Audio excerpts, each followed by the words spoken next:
In this video, we will give you an overview of the capabilities of EDI Exchange.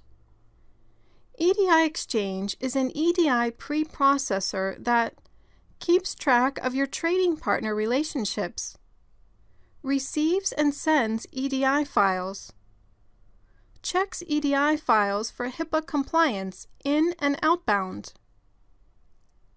handles data security and encryption, logs all sent and received files, orders files neatly by trading partner and transaction type, and calls the appropriate HIPAAsuite software to further process EDI files.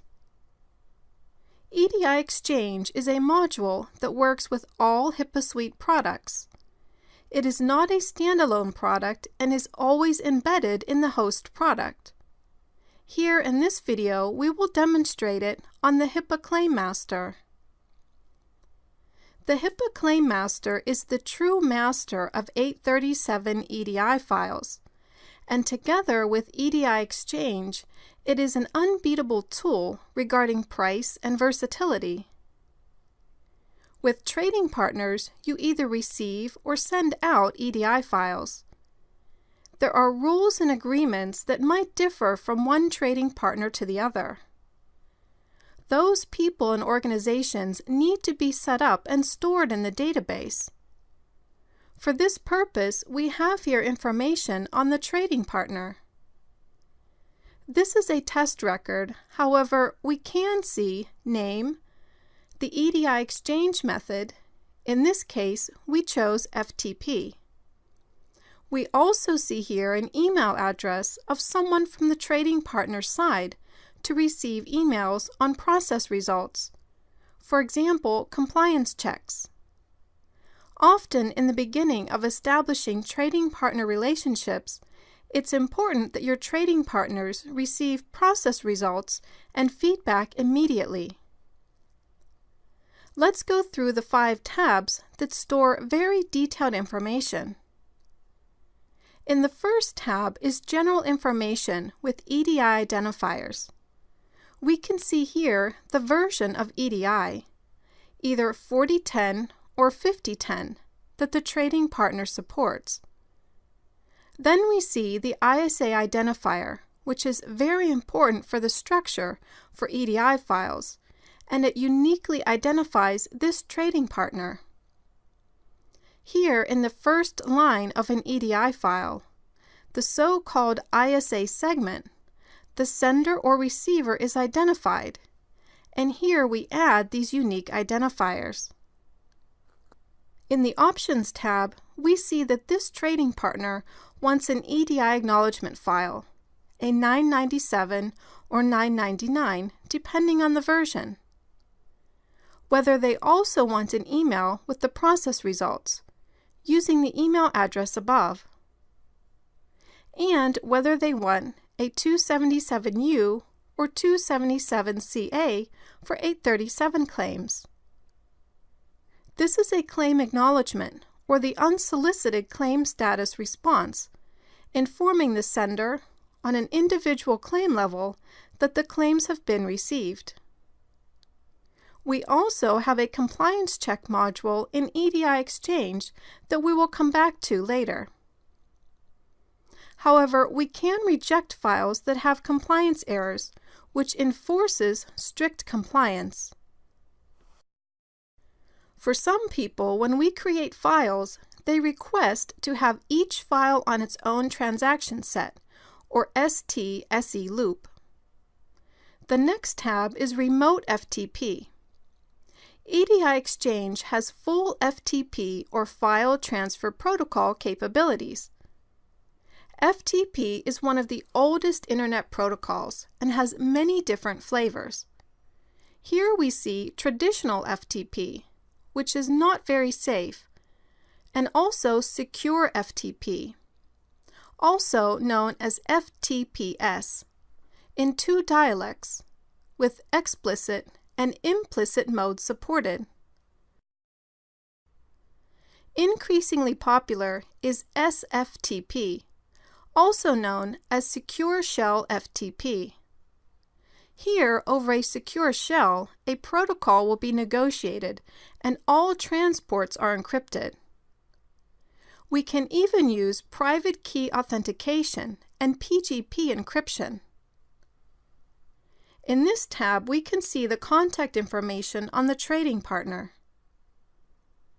On the Encryption tab, we can see PGP, which we can choose to encrypt each file with. Finally, in the Folders tab, all files for the trading partner are kept for that specific partner and their specific files and folders. This way, all trading partners are listed separately.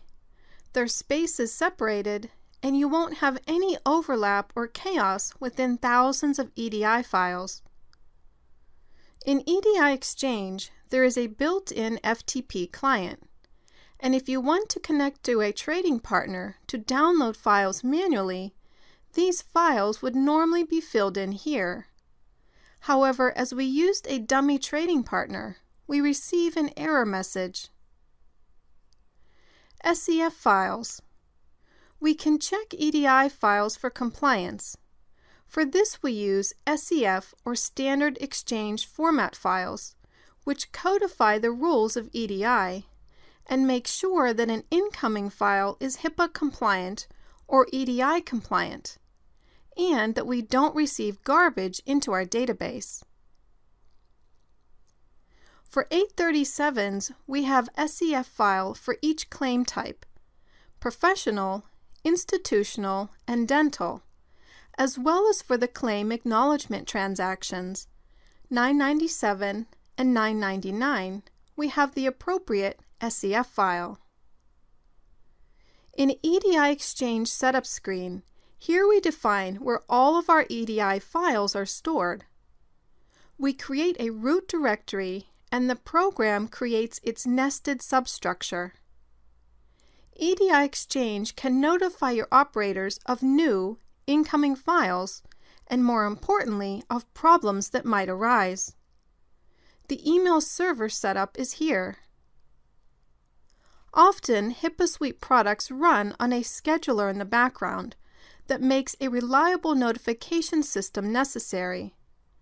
So if something happens, an operator will be notified.